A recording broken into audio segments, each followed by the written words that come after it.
그걸 통해서 내가 아무리 열심히 준비하고 이런다고 나한테 올 운이 아니면 오는 건 아니다. 그냥 받아들이자. 국가대표 선발전 같은 경우는 16년도부터 파이널을 계속 진출을 하고 17, 18, 19, 3회 연속 수상을 했습니다. 2등을 몇 번 하셨어요? 2등 2번에 3등 1번 했어요. 2등 2번에 3등 1번? 네. 지금 연속으로 3년간? 네, 뭐 로팅계의 홍진호다 이런 별명이 있거든요. 14년도에 골든커피 어워드라는 대회를 처음 나갔어요. 근데 예선을 높은 점수로 통과를 하고 본선에서 4등을 한 거예요. 첫 대회 나갔는데 성적이 나쁘지가 않네. 또 다른 대회를 나가보자 해서 국가대표 선발전을 나간 거예요. 근데 와, 보기 좋게 예선 탈락을 했어요. 대회는 콩을 잘 볶는다고 되는 게 아니라 정해지는 룰이 있고 거기에 맞는 퀄리티를 만들어내야 돼요. 근데 저는 대회 룰을 전혀 숙지도 않은 상태에서 내 거 그냥 자신감 붙어갖고 나 이렇게 볶으면 점수 잘 주겠지 착각을 한 거예요. 보기 좋게 떨어지고 또 하나 배웠죠.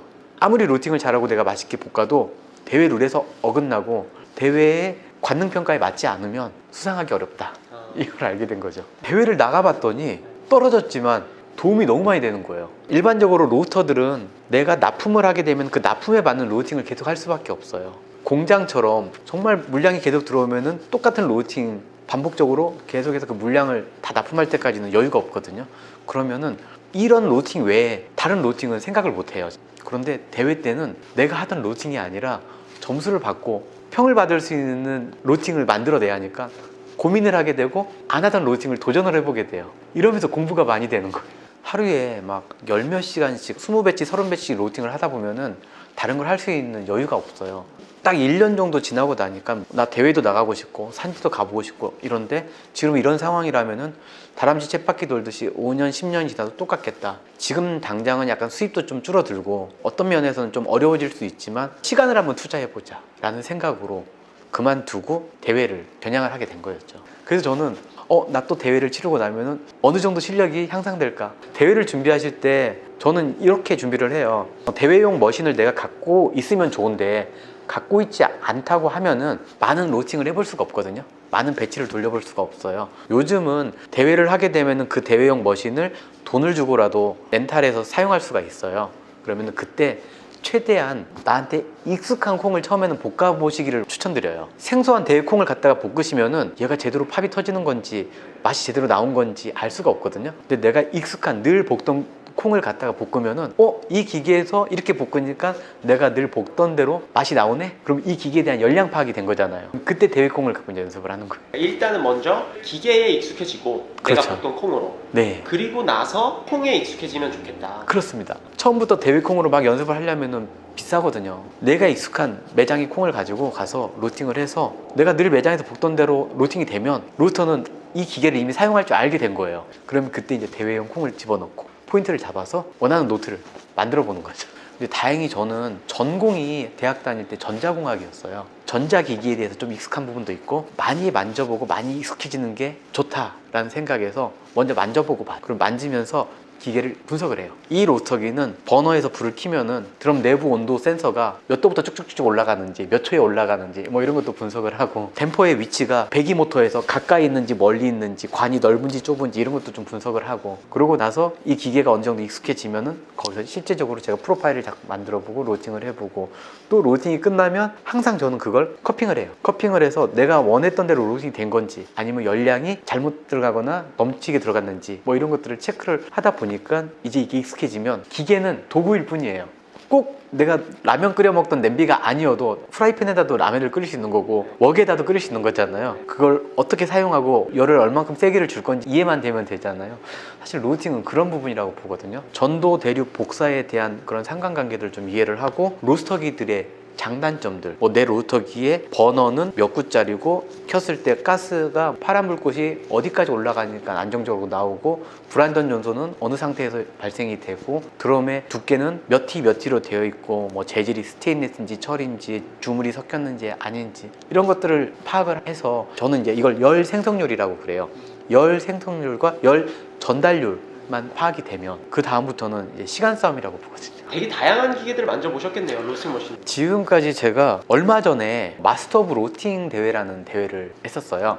선수 프로필을 작성하는 게 있었어요. 거기에 사용해본 로스터기를 적어주세요 있더라고요. 참 적어봤어요. 같은 모델에서도 키로수가 있잖아요. 뭐 예를 들어서 뭐 태완 프로스터 뭐 1kg, 7kg, 12kg 뭐 이런 식으로 하다 보니까 30종이 넘는 로스터기를 만져봤더라고요. 국가대표 선발전을 참가를 하려면요, 이 접수가 좀 치열합니다. 접수 대회라고 하거든요. 저희는 약 80명 정도, 올해는 120명을 모집을 했었어요. 이 80명이 2분 안에 접수가 끝납니다. 그래서 2분 안에 내가 접수를 할 수 있는 접수 연습을 해야 합니다.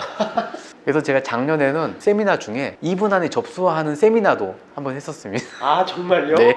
근데 그러면 경쟁자가 늘어나는 거 아닌가요? 그래서 경쟁자가 너무 늘어서 이번에는 58초에 끝. 그래서 제가 그걸 하고 나서 주변 분들한테 경쟁자를 키우는 그런 세미나는 하지 말라라는 원성을 들은 적이 있어요. 와. 근데 저는 더 좋은 선수들, 더 잘하는 선수들이 많이 올라오려면 필요하다고 보거든요. 컴퓨터 앞에서 초가 바뀌는 순간 바로 전에 2014년, 15년도, 뭐 16년도까지는 플레이버, 그 다음에 LCDT에 곱하기 2점이 있었어요.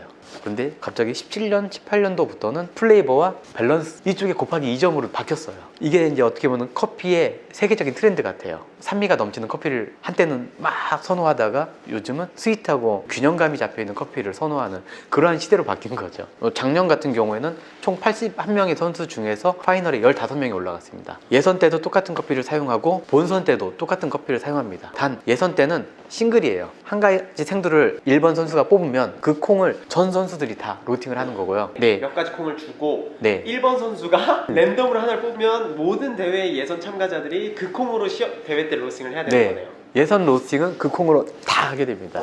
보통 대회 때는 한 5가지 정도의 생두가 주어지거든요. 내가 적어낸 온도에 배출이 되게끔 맞추고, 그렇게 배출이 됐을 때 색도, 아그트론 색도의 수치와 무게, 이 3가지가 맞아요. 배출 온도, 무게, 아그트론 수치. 그러면 테크니컬 점수는 퍼펙트한 겁니다. 이제 본선 같은 경우는 그렇게 해서 올라온 15명의 선수들이 처음에 말씀드렸던 그린 그레이딩이라고 하는 생두 평가 부분이 하나가 추가됩니다. 그리고 컵투 프로파일이라는 항목이 추가가 됩니다. 컵투 프로파일은 내가 이 커피를 어떻게 볶을 것이고, 이렇게 볶았을 때 나오는 노트는 어떻게 나올 거야, 내가 로팅한 커피가 센서리 평가를 받았을 때 그 적어낸 노트와 이게 매칭률이 정확하지 않으면 감점이 들어갑니다. 예선에서는 싱글만 볶았잖아요. 본선에서는 싱글 한 번, 블렌딩 한 번. 블렌딩도 이제는 5개의 콩 중에서 하나는 예선, 하나는 본선 싱글. 그럼 나머지 3개가 남죠.